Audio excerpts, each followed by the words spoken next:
Hello, Pisces Collective, Sun, Moon, and Rising. Ako po si James. Kamusta po kayong lahat? And welcome po to James Tarot PH. Diretso na po tayo sa inyong weekly reading for May 5 to 11. Tulad po nakagawian, kunin nyo lang po yung mga resonate kayo ha, and leave the rest. Yung pong ibang impormasyon para po sa ibang Pisces po yun. Kaya relax ka lang dyan. I-take mo lang yung para sa'yo. Gamit ang iyong intuition na bigay sa'yo ng iyong spirit kahit sa ating reading for today. Thank you po again for your donations and also for not skipping the ads. Maraming salamat po sa iyong generosity and kindness sa ating channel. So Pisces, ano naghihintay sa inyo ngayong May 5 to 11? Inhale and exhale. At the center of your reading, you have the Sun card. Wow, happiness. In the area of what you want, you have the 10 of Swords. Ooh, interesting. In the area of what you need, you have the Two of Pentacles. In the area of what's affecting your current energy, you have the Hermit card. Wow, maganda rito. In the area of your near future, meron ka Knight of Cups. Interesting. In the area of your challenge this week, you have the Ace of Pentacles. In the area of your fortune, meron kang, wow, Nine of Cups. Kung talaga po nanonood kayo ng aking channel, alam nyo na kapag lumalabas si Nine of Cups, ito ang pagkakataon para sa'yo na mag-wish. So, take a moment, i-pause mo muna ang video, pwede kang pumikit, be concise, be precise, be specific. Ano yung mga wishes mo? At handa yung ibigay sa'yo ng yung spirit guides, ma-attract nila yung iyong energy and frequency. So, go, make a wish. At talagang nasa swerte mo ito because nasa era siya ng iyong fortune. Congratulations. In the area of your divine advice, you have the 10 of Pentacles. Beautiful. And your outcome this time, Pisces, you have the 2 of Cups. Wow! This is really a beautiful, beautiful reading. Pag-usapan natin yan. But first, at the bottom of your deck, you have the 8 of Cups. Ano yung mga bagay this time, Pisces, that you realize that you have to leave? May mga bagay ka this time na parang kailangan mo nang iwan. Kailangan mong sabihin sa sarili mo na okay Pisces, time na to bumitaw, time na to let go, time na to find your own path, your own peace, or your own future, and your own journey. Para ngayon, kung dati may iba nagsusulat sa libro mo, ngayon si Pisces na ang kailangan magsulat sa sarili niyang libro at siya yun na yung gagawa ng sarili niyang pangarap, sarili niyang buhay. I'm seeing a very, very brave and a very, very decisive Pisces na parang ngayon natanto mo ano yung mga bagay na kailangan mo iwan. Kailangan mong pabayaan at kailangan mong sabihin sa sarili mo na okay, enough na yung binigay ko, time na for me to go out and find the things for myself. So Pisces, ano yung mga bagay na yan? Pag nilay-nilayan mo this time, okay? So, at the center of your reading, you have the Sun card. This is all about your own happiness, your own choices, freedom, kalayaan na gawin, sundin, puntahan yung mga bagay na gusto mo.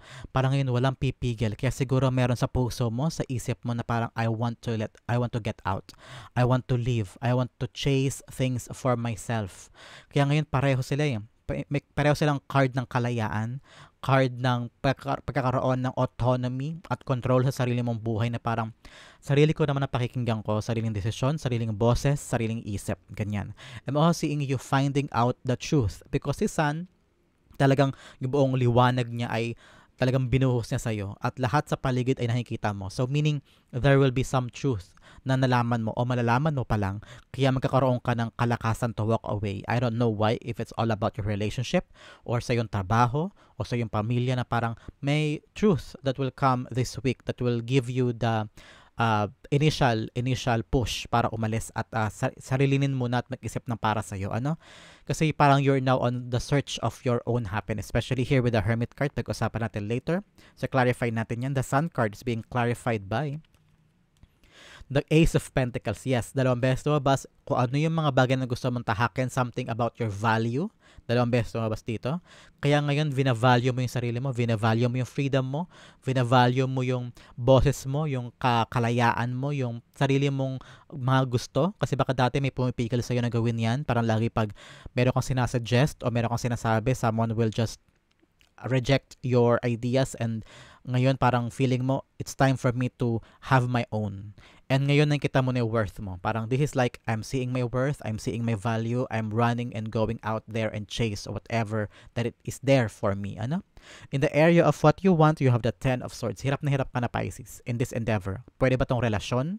O sa trabaho? O yung trato sa'yo ng ibang tao sa paligid mo? O kaya yung problema mo this time, talagang sobrang sakit na sa ulo, sa dibdib, at parang kinakaya mo na lang because there are some people in your life that you want to hold on to? Kaya ngayon sinasabi sa'yo ng Spirit Guide, it's time to let go, time to move on, and enough ka na sa mga pain, sorrow, pamamaliit, pagmamaltrato. Enough ka na rin sa parang settle sa mga bagay-bagay na parang lagi mo iniisip mo kaligayahan nila, and then ikaw parang lagi ka na iiwan na upos. Lagi ka na iiwan na parang walang natitira sa'yo because nasanay ka na binibigay sa kanila lahat. Now is the right time for you to really tell yourself, enough is enough. I'm moving on with my life. I'm ready to chase the things na para sa akin naman this time. So the Ten of Swords being clarified by, I'm seeing also you're being backstabbed, or meron ng loko ba sa'yo in the past? Meron ba sa'yo mga parang nakita mo na katotohanan about something, and then parang feeling mo, this is the reality of my life. I need to move on. Ayoko nang kasama kayo sa buhay ko. You've been dishonest to me in the past years. Ganyan, na-realize mo yung mga bagay na yan this time, kaya handa kang umalis. The Ten of Swords being clarified by the Ace of Swords. Yes, you want clarity. You want clear mind this time. Ngayon, para talaga may katotohanan na dumating sa buhay mo. And that gave you the 11th sword. Kasi diba Ten of Swords, ito yung rurok ng pain, rurok ng struggle. And then God gave you this 11th sword, giving you a brand new start, giving you a path of peace, a path of clarity, and a path of truth. So ngayon, parang sabi sa iyo ni God, okay, time for me to let go. This is a God-given gift sa iyo, Pisces, na malaman mo yung katotohanan, malaman mo yung kalinawan sa isip, parang, okay, I'm wasting my time here. Bakit ko ba hinahayaan na apakan ako o yurakan ako o maliitin ako? Parang ngayon kailangan ko ng bumangon and choose myself this time.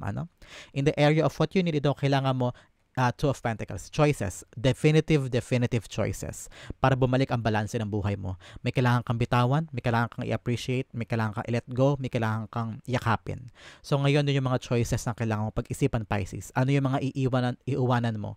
Yan ba talaga ay mga bagay talagang ayaw mo na o dala lang ang emosyon? So that is something that you really need to work out on and i-assess. Baka naman nadadala ka lang sa emosyon, pero importante pa rin yung trabaho na yan sa'yo, importante pa rin yung mga tao na yan sa buhay mo o yung lugar na yan.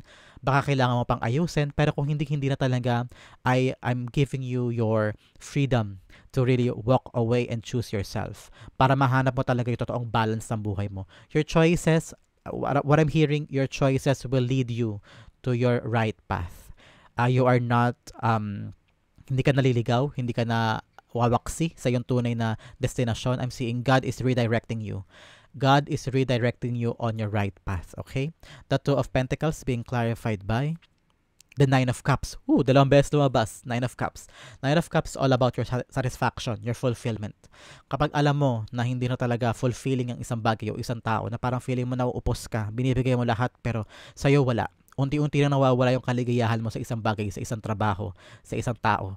And parang feeling mo ikaw na lang yung effort ng effort. And you are not happy anymore. Hindi ka na fulfilled, emotionally fulfilled. Now is really time for you to make choices and let go. Choose yourself. In the area of what's affecting your current energy, meron kang the Hermit card. Ngayon ito, soul searching ito. Parang talagang tinanong mo ang sarili mo, nag-soul search ka, inisip mo mabuti, pinakiramdaman mo ang iyong puso, ang iyong kaluluwa, and you really tell yourself, I need to find my own happiness. The true happiness. The happiness na pinagkait sa'yo. Yung freedom na pinagkait sa'yo. Yung katotohanan na pinagkait sa'yo before. Now is the right time for you to really choose yourself and find those true happiness. Find yung talagang totoong path mo. Panahon na para sa sarili mo naman, Pisces. Yan ang message. Panahon na para sa sarili mo naman. And this time around, you need to be brave enough to choose independence. Huwag nang mag-depend sa ibang tao o huwag nang asahan ng ibang tao. Parang ngayon, kailangan mo asahan na ikaw lang at yakapin ang sarili mo. This is also about self-love and self-discovery. Ano yung mga bagay na ma-discover mo sa sarili mo this time? About your friendship, about your future, about your pagtitiwala kay God at pagtitiwala sa kung anong meron ka. Okay? The Hermit cards being clarified by the Seven of Wands. Yes. This time around, nakita ko, naglagay ka na ng boundaries with other people. Ngayon, sarili ko muna isipin ko, hindi ka muna nakikipagsalamuha sa iba. Parang ngayon, yung circle dati na ginagalawan mo, hindi ka na sumasama doon. Madalas, solo ka lang ngayon kasi nga, ang dami mong iniisip, ang daming mga sagot na gusto mong, ang daming tanong na gusto mong masagot, ang daming purpose na parang gusto mo ng kalinawan. Kaya ngayon, hinaharang mo yung sarili mo against them. You're protecting and defending yourself against these people that you thought you were true to you. Pero ngayon, na-realize mo na parang hindi pala sila totoo sa'yo. Or even sa work, na parang na-realize mo na hindi pala mag-work ang bagay na ito for me. I have to put this fence, itong bagot na to against you and me para protektahan ko ang sarili ko. And this is also about self-love. So, congratulations. You're getting there. Okay? In the area of your future, ito ang maganda. Knight of Cups, someone will come to you and offer. Pwedeng offer ito of true love, true friendship, offering you a new job, o kaya ay new community na natatanggap sa'yo, kung sino ka talaga at anong kaya mo i-offer, anong kaya mo ibigay. I'm seeing you getting the right tribe, the right people that would authentically love you for who you are. Ito yung mga tao na handa talagang ipaglaban ka, handang isama ka whether sa kaligayahan man o kalungkutan. Ito yung mga tao o opportunity or job na talagang para sa'yo. So grab this opportunity, grab this offer. Okay, Pisces? The Knight of Cups being clarified by the Page of Swords. An information will come to you in the near future. Pwedeng text, calls, GC, chat, something like that will give you the assurance na parang, okay, Pisces, tanggap ka na.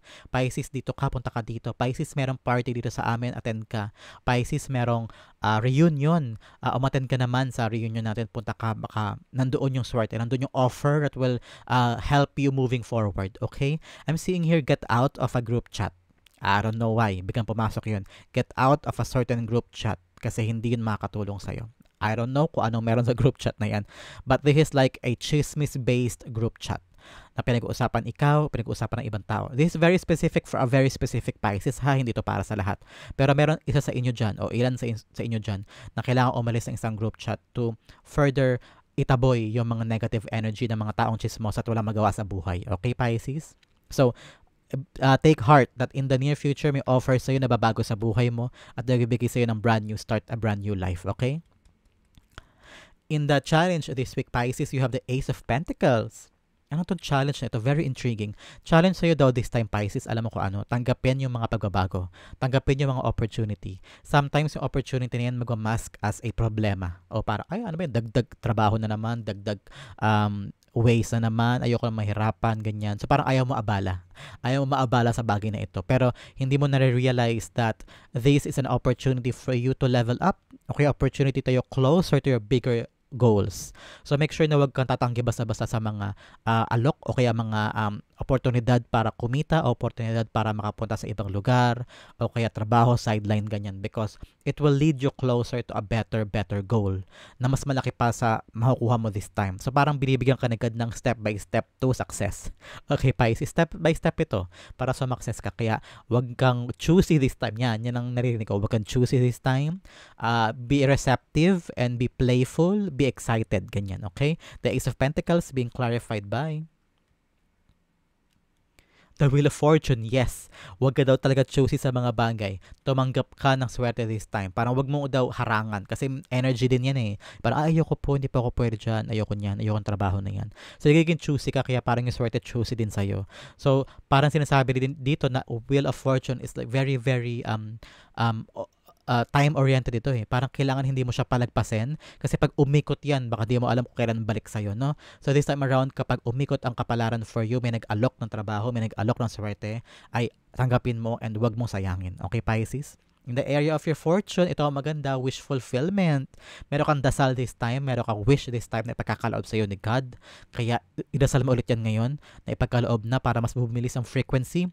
Pero sure naman, especially in the area of fortune, merong isa sa mga wishes mo. Pwedeng wish mo kahapon, wish mo ng isang araw, wish mo 10 years ago, wish mo 5 years ago na talagang mataimtim mo din sa kay God, please ipagkaloob niyo po sa akin. Bigla lilitaw yan this time. So abang-abang ka sa mga winish mo before. It'll probably come up this time. This is a gift for you. Especially may pinagdaanan ka na pag-alis o pagpunta sa bagong antas ng buhay mo. So God is giving you a brand new gift of a wish fulfillment. Parang this time around, tuwang-tuwa ang puso mo. You are very content with the things na darating sa life mo. So congratulations. The Nine of Cups being clarified by the Queen of Pentacles. Yes. Now you are seeing your true value. Mahal na mahal mo this time ang sarili mo. I'm seeing you getting money. Getting your start on a brand new trabaho o negosyo para magkakaroon ka ng isang malaking kapital o isang malaking opportunity na magagamit mo na bagong simula. Moving forward. This is a wish of fulfillment talaga. Bagong bahay o kaya meron kang sideline na gustong simulan, ito na yung capital, ito na yung pera. Ngayon nakikita mo yung value of your life. Feel mo sobrang worthy mo this time na para may bago kang pagkakaabalahan. Nagiging busy ka ngayon, Pisces ha. especially with this new endeavor. So congratulations, ito yung babago ng buhay mo. Resources, kaperahan, at pagtupad sa pangarap. Congratulations. In the area of your divine advice, ito ang pinaka-importante this time, Pisces. Every decision daw should be for the betterment of your future. Halimbawa, ngayon may pera ka, halimbawa lang ha, meron kang pera, tapos ginasta mo, bumili ka lagi sa mga Lazada, Shopee, inubos mo doon, halimbawa. So, paano na yung for the next month, for the next year? Paano ka makakaipon para makatayo talaga ng totoong, halimbawa, pang-retirement mo, o kaya pambili ng gantong bahay, pambayad sa gantong lupa, kailangan daw this time around, ang isipin mo na yung pangmatagalan. Hindi lang yung parang ngayon, kaya spend your money wisely. Mag-ipon, mag-impok para pagdating ng tamang panahon, may madudukot ka. Okay, Pisces? Ngayon, kung wala ka pang, baka sabihin nyo dyan, wala nga akong iipunin, wala akong pera, ano pang iipunin ko? Siguro this time around, your spirit guides also is telling you, ngayon ang pagkakataon para hanapin ang mga trabaho, mag-double time sa mga trabaho o paghahanap ng mga pagkakakitaan na talagang makakaipon ka. I don't know why sinasabi sa iyo ng spirit guides, especially you're running away or walking away from a certain place in your life or endeavor in your life na kailangan ito ng iyong kapital. Kasi nagsisimula ka ulit at independent, nakikita ko ang independent Pisces. At ito yung nangangailangan ng pera mo para may magamit ka. Kasi parang feeling ko hindi ka naaasa sa ibang tao eh. So para hindi ka umasa sa ibang tao, kailangan meron ka sa sarili mo. Kasi pag wala ka sa sarili mo, ayan na naman, babalik ka na naman dun sa dati for sure. Maghahanap ka na naman ng kaparehong tao, hindi na yung past, pero kaparehong tao na aasahan mo din and then ganun ito gagawin sa'yo katulad ng ginawa ng ibang tao in the past. So ngayon, sinasabi sa'yo ni Spirit Guide Pisces na maghanap ka ng sarili mong pagkakakitaan na mas malaki kaysa noon at mag-ipon, ilagak sa tamang paraan ng pera para hindi ka na ulit umasa sa mga taong solokohin ka ulit o sasaktan ka ulit tulad na nangyari in the past. Okay? That is a very profound message for you ng yung Spirit Guides. The Ten of Pentacles being clarified by the Page of Pentacles. Yes, this is the right time for you to really focus on this. Make this your top priority. Kung dati gusto mo magbiyahe, bakasyon. Ngayon, alisin ang mga bakasyon, ilagay ano yung goal ko for next 2 months. Saan ako pwede magtrabaho? Pag itong trabaho na to, ano kakaltasan ko na share ko for my ipon and share ko for my gastos. Ganyan. So ngayon, kailangan doon na matibay na pagkaplano at focus sa yung future. Okay, Pisces? In the area of your outcome na napakaganda, you have the Two of Cups. Pag-usapan natin later. But first, let's have another angel message. Ito ang mensahe sa iyo na yung angels. You have 000. Wow! Kung importante sa inyo ang numbers na to, kung ito man ay special number on a certain situation sa buhay mo, this is a confirmation that this message is for you. Basahin natin. You are one with the Creator, and there are no limits to what you can achieve. You have the ability to create something new and incredible in your lifetime here on earth. I am a creator.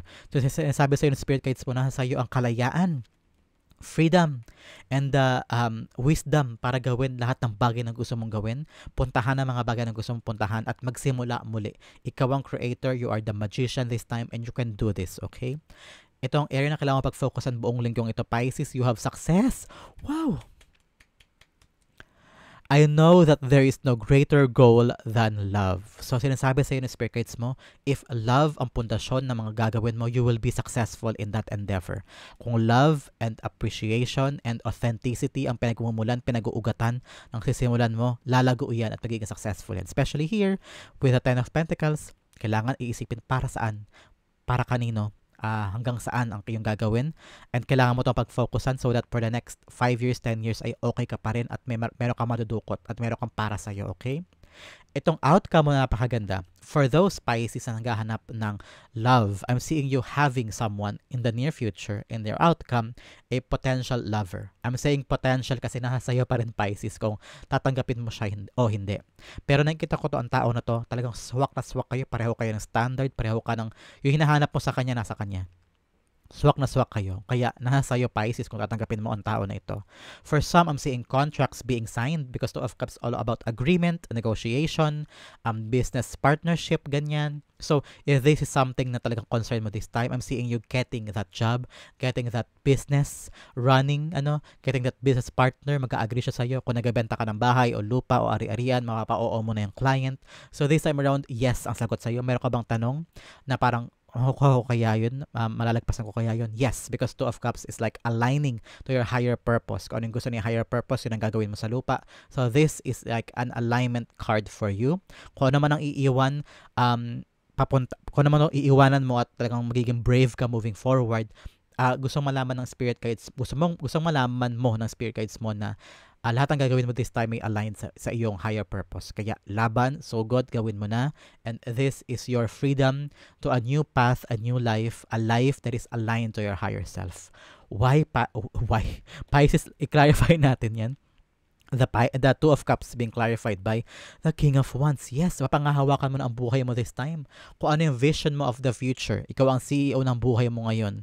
Kung ano yung gusto mong gawin, kung ano yung gusto mong buuin at payabungin, ay magagawa mo siya because you have the fire within you.